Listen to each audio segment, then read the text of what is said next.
بسم الله الرحمن الرحيم، والسلام عليكم ورحمة الله وبركاته. حبايبي وأصدقائي الحلوين، شباب وآنسات الصف الأول الثانوي. جينا بقى النهاردة إن شاء الله ميعادنا مع الدرس الثالث في الوحدة الأولى، آه، بعنوان تضاريس مصر. طبعا الدرس دوت احنا بنتكلم فيه على أقسام تضاريس مصر. انا عندي تدريس مصر، خلي بالك بقى وركز معايا، درس كبير فهنقسمه ان شاء الله على جزئين. احنا الكلام ده درسنا عنه وسمعنا عنه قبل كده اكتر من مره، ولكن الجديد ان فيه شويه بعض المعلومات هتكون لاول مره تسمع عنها، زي اللي هنتكلم عنه النهارده عن نهر النيل، او وادي نهر النيل والدلتا والفيوم. ده الجزء الايه الاول من الفيديو بتاعنا ان شاء الله. لان سطح مصر بيتكون من 4 وحدات تضاريسيه. أول جزء هو وادي نهر النيل والدلتا ومنخفض الفيوم، ده الفيديو معانا. والجزء الثاني هنتكلم عنه إن شاء الله في الصحراء الشرقية والصحراء الغربية وشبه جزيرة سيناء. ودي صورة أو خريطة ل تضاريس مصر وتوزيع تضاريس مصر على المساحة الكلية لمصر، هي حوالي 1,000,000 كيلومتر مربع.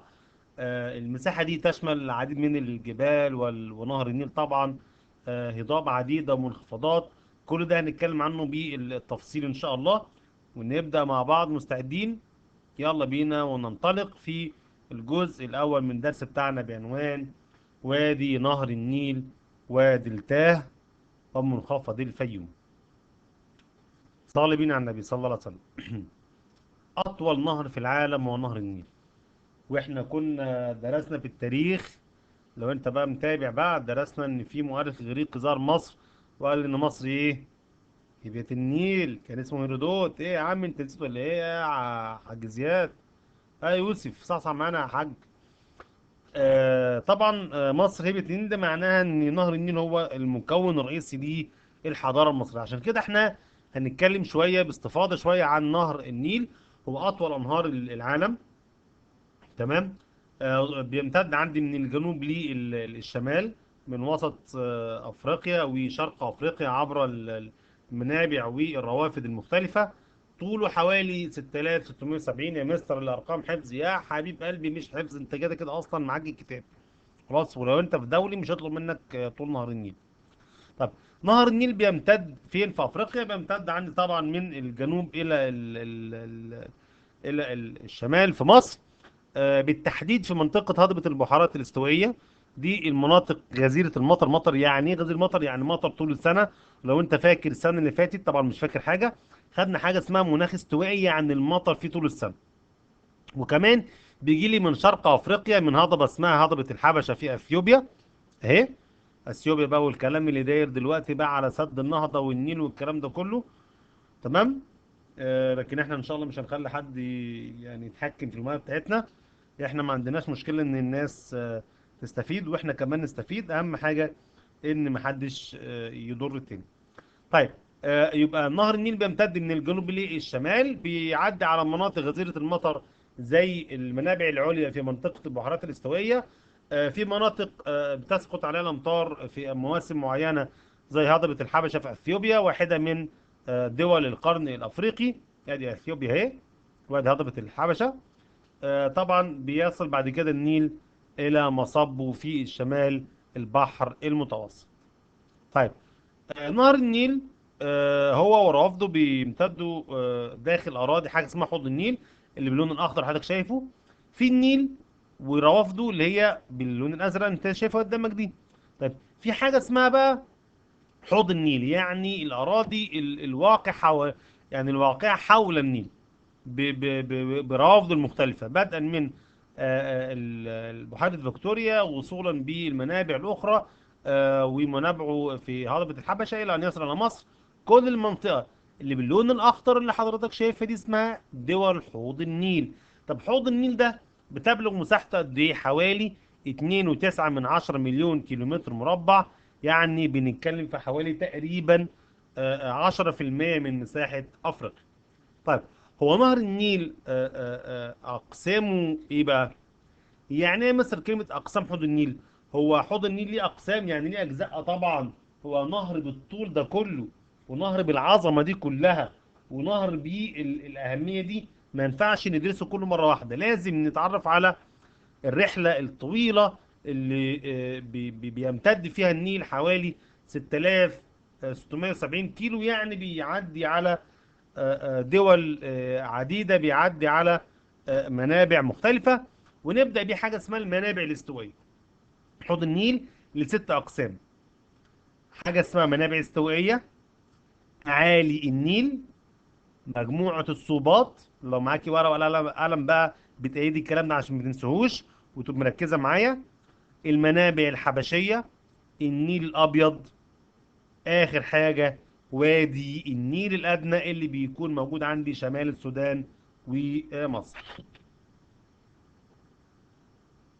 طيب، المنابع الاستوائيه فيها مجموعه من البحيرات، زي بحيره فيكتوريا، زي بحيرة ادوارد، زي بحيرة البرت، وبحيرة كيوجا. تمام. طيب، البداية الحقيقية لنهر النيل عند نهر كاجيرا. خلاص، نهر كاجيرا ده اهو بيصب عندي في بحيرة فيكتوريا. تبدأ المية خلاص اللي بتيجي من نهر كاجيرا بتصب في بحيرة فيكتوريا، بالإضافة للأمطار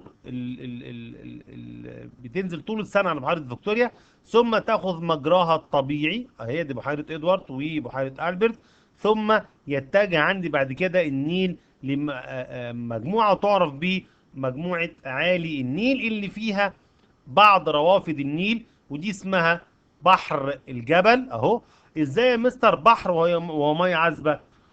هو اصطلاحا كده في بعض الاماكن بيقولوا عليها، على اي مكان في ميه بيقولوا عليه بحر. ف في جنوب السودان كان يقال على اي مكان في ميه بيتقال عليه بحر، بس هو ميه عذبه يعني. تمام. دي رحله نهر النيل يا شباب. بتبدا من نهر كاجيرا، بيصب عندي بحيرة فيكتوريا، بيمتد بعد كده عبر بحيرة ادوارد والبرت الى ان يصل لمجموعة اعالي النيل. في حاجة اسمها بحر الجبل اهو، ثم بحر الزراف اهو، وادي بحر العرب، ثم بحر الغزال. كلهم بعد كده بيتجمعوا مع بعض عشان يوصلوا لحاجة اسمها النيل الابيض، هتكلم عنه كمان شوية. وعندي شرقا حاجة اسمها مجموعة الصوبات، نهر اسمه نهر الايه، الصباط، او مجموعه الصباط. تمام. طيب، القسم الرابع من نهر النيل المنابع الحبشيه. المنابع الحبشيه دي بتضم معظم روافد الصباط اللي اتكلمنا عنه قبل كده، بالاضافه لي ركز معايا نهر اسمه عطبره اهو. نهر ايه ده؟ عطبره اهو.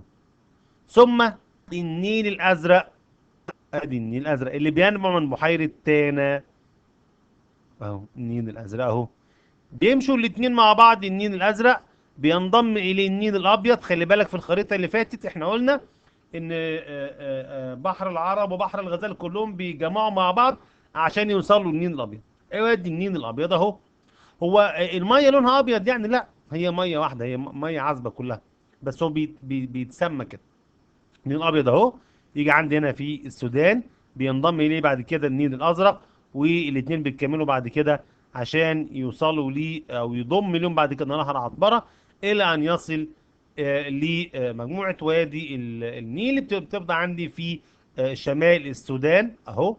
ثم يتجه داخل مصر الى ان يصب عندي في البحر المتوسط، يتفرع فرعين عند الدلتا، فرع دمياط وفرع رشيد، ويصب بعد كده في البحر المتوسط دون أن يلتقي بأي رافد في منطقة وادي النيل الأدنى. يعني مش بيجي له أي رافد خالص، يعني مفيش روافد زي ما حضرتك شايف كده. بينضم في مجرى نهري واحد بس، هو طبعا نهر الايه، النيل، إلى أن يصب عندي في البحر المتوسط. طيب، هو نهر النيل بقى نشأ امتى؟ نشأ يعني إيه؟ اتولد يعني؟ لا، يعني بدأ امتى؟ نهر النيل أستاذة سلمى نشأ عندي في الزمن الجيولوجي الثالث، بالتحديد في أواخر عصر اسمه عصر الميوسين. عصر الإيه؟ عصر الميوسين. افتكر كده ميه نهر النيل ايه الميوسين كده. طب هو مثلا الكلام ده ايه اللي عرفنا بيه؟ دي بعض النظريات الجيولوجيه، خلاص، واتكلم عنها طبعا متخصصين في هذا المجال. نهر النيل كان بيجري فوق الاراضي المصريه وبس وخلاص، يعني فوق ارض مصر وخلاص، ما بس كده. في زمن الجيولوجي الثالث بالتحديد في اواخر عصر ايه الميوسين، وكانت منابعه بقى فقط تقتصر على الجبال اللي موجوده في البحر الايه الاحمر. ولكن مع انتهاء الزمن الثالث ودخول مصر او دخول بقى المنطقه والعالم كله في زمن اسمه زمن الجيولوجي الرابع، بدأ يحصل في ضمن الزمن الجيولوجي الرابع عصر اسمه عصر البلاستوسين، اللي بدأت الارض او ارض مصر يحدث فيها حركات ارضيه. بعض الصدوع والحركات الارضيه مهدت، ركز معايا، مهدت ليه الروافد الحبشيه والاستوائيه ان الاثنين يبداوا. ركز معايا، نهر النيل ده عندنا في مصر منابعه فين؟ فوق البحر الاحمر. الكلام ده امتى؟ في الزمن الجيولوجي الثالث بالتحديد. امتى يا سلمى؟ في عصر الميوسين. في عصر الميوسين كانت منابعه فوق البحر الاحمر، اوديه بتسقط فيها امطار، يجي يخش يكمل عندنا ولا الحجه لحد، الحمد لله. ولكن مع وجود الزمن الجيولوجي الرابع في عصر البلاستوسين، بدأ يحصل بعض الحركات الأرضية اللي مهدت للروافد الحبشية اللي هي بتاعت هضبة الحبشة، بالإضافة للروافد الاستوائية. بدأ كله يتحرك شمالا في اتجاه نهر النيل بتاعنا، وكله يلحم مع بعضه، كله يكمل مع بعضه عشان نهر النيل يستفاد من هذه المنابع، وتتصل المنابع الحبشية والمنابع الاستوائية بنهر النيل. طيب، نهر النيل بيمتد في مصر بالتحديد من فين؟ قال لي من نقطة الحدود مع دولة السودان اهي، خلاص، ويستمر في جريانه نحو الشمال، بيتخذ بعض الاتجاهات او الانحدارات المتعددة الى ان يصل للبحر المتوسط بطول حوالي 1532 كيلو متر. ده طول نهر النيل في مصر. طيب، وصف نهر النيل ايه يا مستر؟ كل الكلام ده عن النيل؟ اه طبعا، شريان الحياة يا ابني، لازم ناخد ونتكلم عنه فترات طويلة كمان. نهر النيل جوه مصر بيسير بشكل متعرج. يمكن الخريطة دي وضحت اكتر شكل نهر النيل وهو ايه متعرج، في تعرج في نهر النيل اهو، خلاص. طيب، اكبر تانية في مجرى نهر النيل هي ثانية قنا، هنا بالتحديد عند محافظة قنا اهي.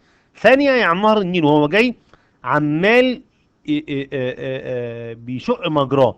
دي التعرية النهرية اللي اتكلمنا عنها في الدرس اللي فات. يبدأ يشق مجراه وهو ماشي عمال يشق في الصخور اللي موجودة.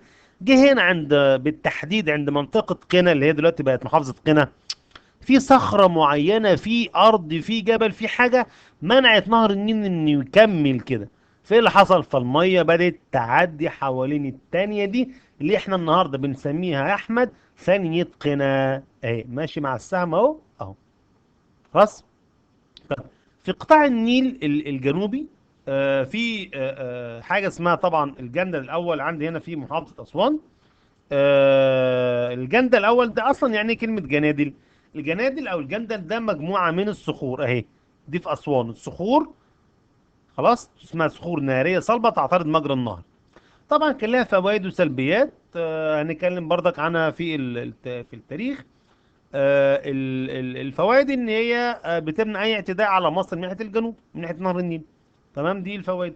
السلبيه ان كانت بتعيق حركه التجاره قديما، بس خلاص يا سيدي.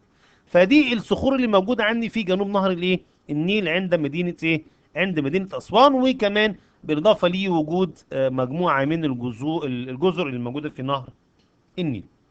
طيب، هي الجنادل دي بالذات عند الجندل الاول ده الصخور دي اتكونت ازاي؟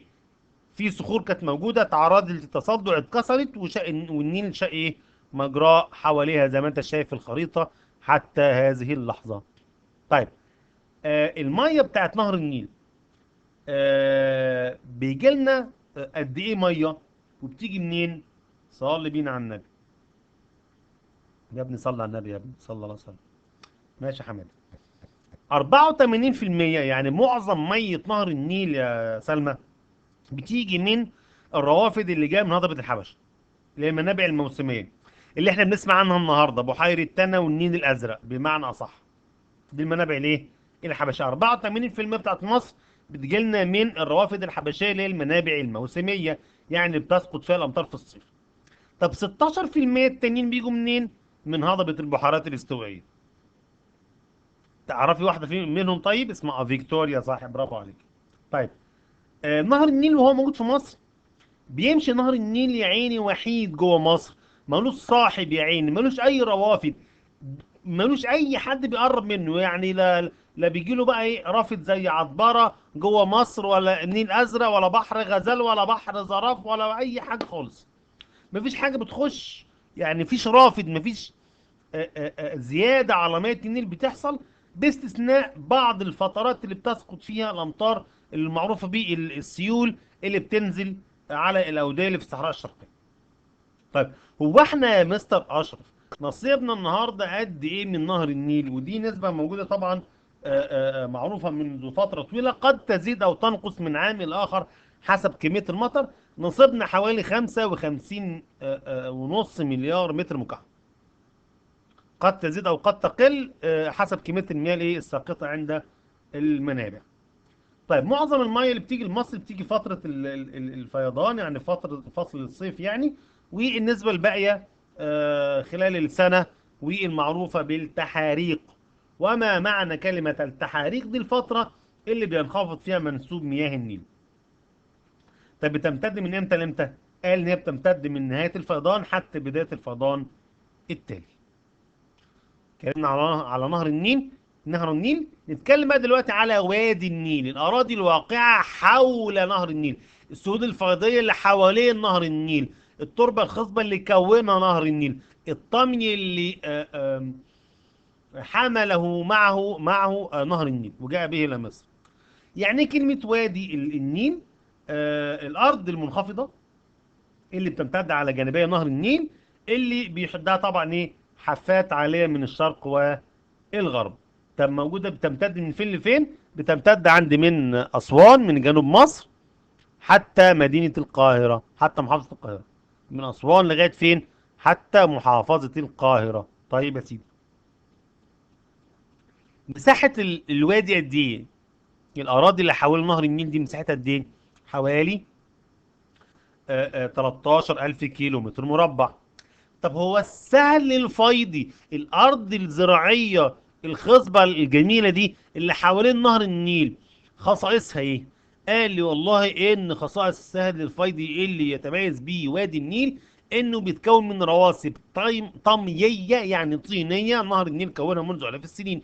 قشطه، حلو الكلام. وبعدين قال لي يتميز بانبساطه، يعني نهر النيل او وادي النيل وجوده من اسوان للقاهره منبسط، يعني منبسط يعني يعني في نسبه انحدار خفيفه شويه. خلاص، بينحدر عندي انحدار خفيف من الجنوب الى الايه؟ الى الشمال. طيب زي ما حضرتك شايف لو ركزت شويه، بيختلف اتساع وادي النيل من قطاع لاخر، يعني الجنوب غير الوسط الوادي غير شمال الوادي.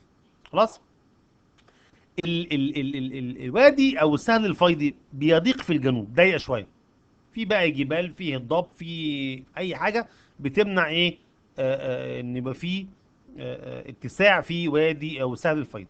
خلاص، يبدا يتسع في الشمال شويه، خلاص، لغايه ما يوصل عند اقصى اتساع للسهل الفيضي اللي حوالين النيل، يعني الاراضي الزراعيه اللي حوالين النيل بعمق حوالي 25 كيلو متر مربع في محافظه بني سويف. خلاص، في مشكله دي يا اساتذه؟ طيب بينما اقل اتساع لي، اقل اتساع للنيل حوالي 3 كيلو شمال كومومبو في محافظة اسوان. ده اقل اتساع. اقصى اتساع في محافظة بني سويف، اقل اتساع شمال منطقة كومومبو في محافظة اسوان. طيب نهر النيل بشكل عام بيتسع غربا، بيتسع ايه؟ غربا، يعني السهل الفيضي بيتسع غرب النيل، السهل الفيضي بالذات في المنطقة الممتدة من أول منطقة نجع حمادي لغاية القاهرة. لو جيت ولاحظت وشفت كده هتلاقي إن في آه، آه، يعني اتساع للسهل الفيضي لوادي النيل في المنطقة الغرب، بالذات من منطقة إيه؟ نجا حمادي اهو. طب ليه في الشرق بيضيق؟ نتيجة ان في هضاب، هضبة بقى العباب ده، او هضبة المعازة. خلاص. لكن في الغرب الدنيا اوسع شوية من الشرق. ماشي. فيها مشكلة. خش على الدلتا. دلتا النيل. احنا شرحنا في درس التكوينات الجيولوجية، وعرفنا ان في الانهار بترسب مع حاجة اسمها الرواسب الفيضية او الطمي الموجود. فالدلتا هي عبارة عن الرواسب اللي نهر النيل او النهر رسبها عند المصب بتاعه، خاصة بما يأتي به من حمولة الطين يعني. بتترسب عندي في مياه شاطئية، يعني كان البحر لغاية هنا كده، وبعدين بدأت النيل يشق مجراه. الطمي اللي بيجيبه عمال بيرسبه هنا وهنا وهنا وهنا وهنا، لغاية ما الطمي دوت خد جزء من البحر نفسه. بدأت الطين ده يترسب فيه المياه الشاطئية الضحلة، اللي بدأت يحصل فيها تطور لغاية ما وصل للسهل الدلتاوي اللي احنا عارفينه. طبعا نهر النيل كان ليه فروع كتير جدا بتصب في البحر المتوسط، وربنا سبحانه وتعالى ذكرها في القرآن الكريم وقال فرعون ايه: وهذه الأنهار تجري من تحتي. العلماء فسروا وقالوا، علماء بقى الدين وفي علماء الجغرافيا والجيولوجيا كمان قالوا ايضا ان الايه دي بتشير اشاره، وفعلا حصل الكلام ده وبيتاكدوا منه ان كان يوجد فروع كتيره للنيل، ولكن طبعا ايه اختفت ولم يتبقى منها سوى فرعي دمياط شرقا وفرع رشيد غرب. طب هي الدلتا موقعها فين؟ شمال مدينه القاهره. خلاص. شكلها شكل مثلث، القاعدة بتاعته البحر المتوسط ورأسه شمال مدينة القاهرة. طب بالتحديد فين؟ قال لي عند نقطة تفرع النيل شمال غرب القاهرة، بالتحديد قرب منطقة تعرف هنا. دي منطقة التفرع اهي. منطقة ايه التفرع؟ شمال غرب القاهرة، في منطقة او قرب منطقة القناطر الخيرية. الشكل بتاعه وزي ما قلت احنا القاعده بتاعته على طول ساحل البحر المتوسط، من منطقه اسمها هنا سهل الطينه شرق بورسعيد اهي. المفروض ان هي يبقى في لون اخضر في المكان ده. المكان ده فوق كلمه قناه، يعني المفروض الدلتا تمتد لهذا المكان.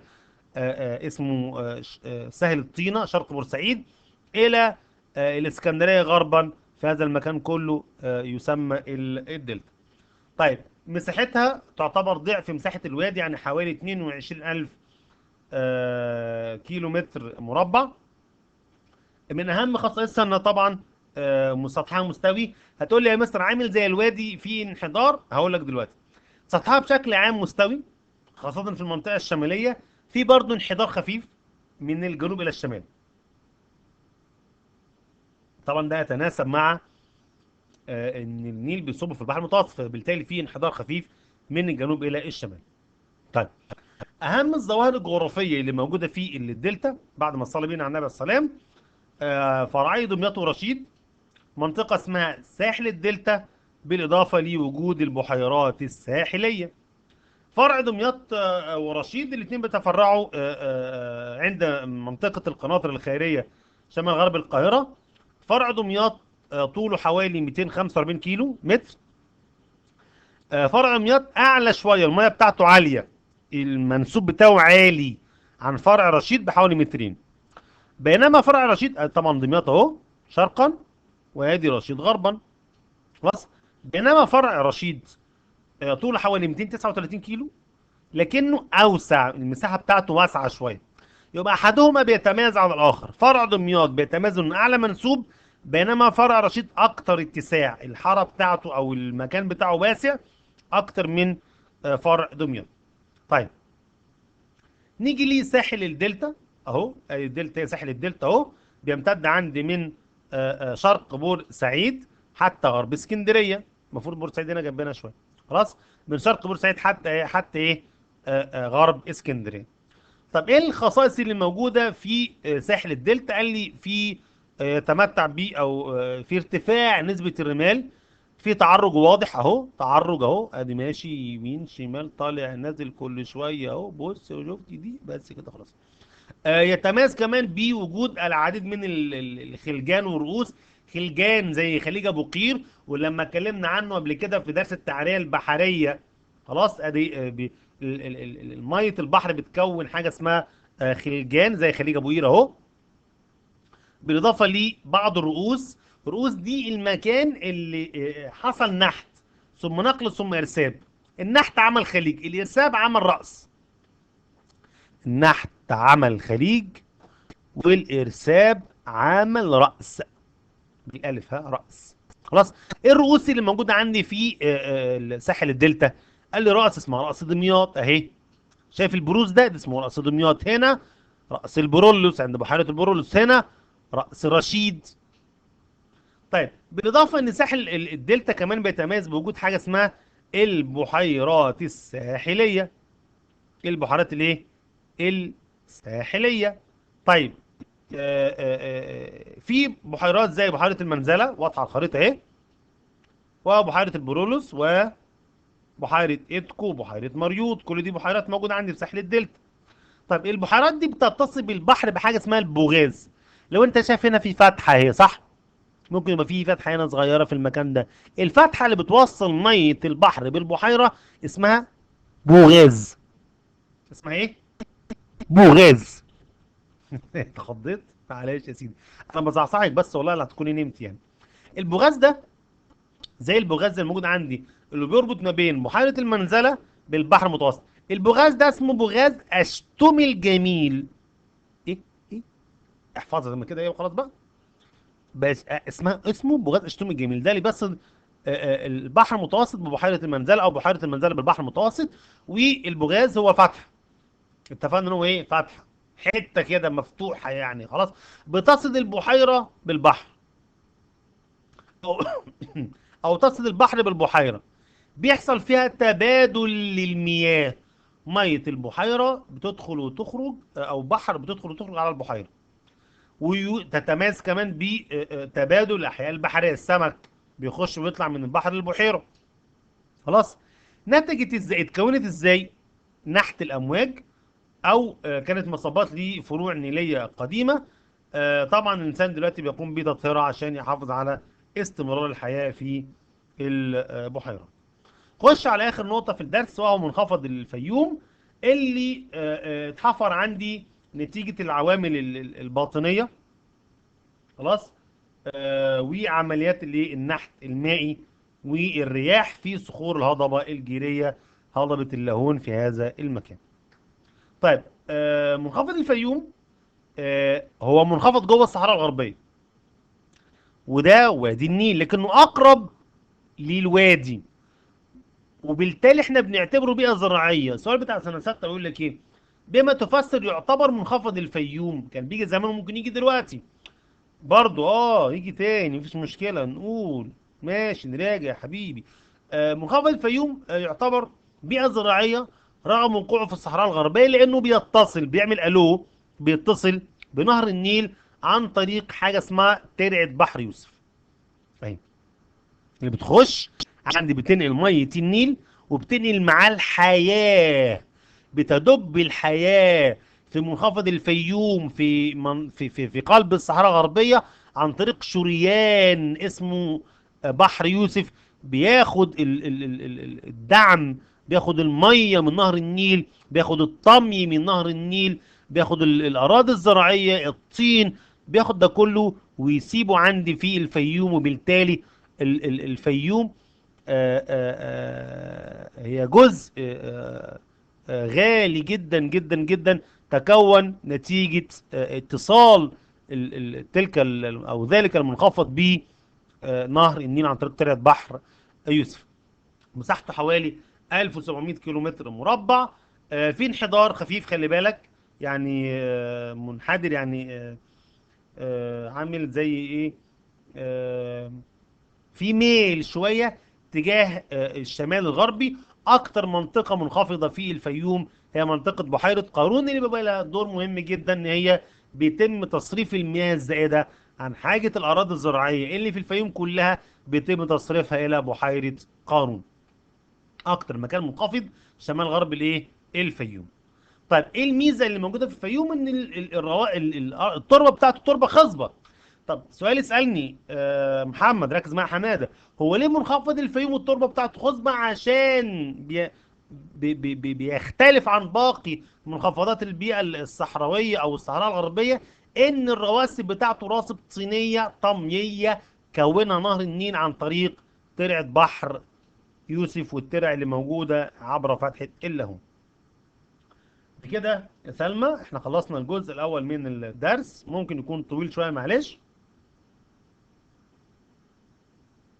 هي طبيعه دروس التضاريس كده بتبقى فيها اجزاء مهمه. نراجع بقى عشان اسيبك تستريح شويه وتجهز نفسك للجزء التاني. يلا بينا نراجع، يلا بينا. تجري قطاعات نهر النيل بشكل عام، افتح الجزئيه اللي موجوده في الكتاب عندك عن حوض النيل وبص، ولا مفيش مشكله. تجري قطاعات نهر النيل بشكل عام من الجنوب الى الشمال باستثناء ما عدا يعني كلهم بيجروا من الجنوب للشمال ما عدا ايه؟ بحر الجبل، ولا بحر الزراف، ولا بحر عطبرة، ولا نهر عطبرة، ولا بحر العرب؟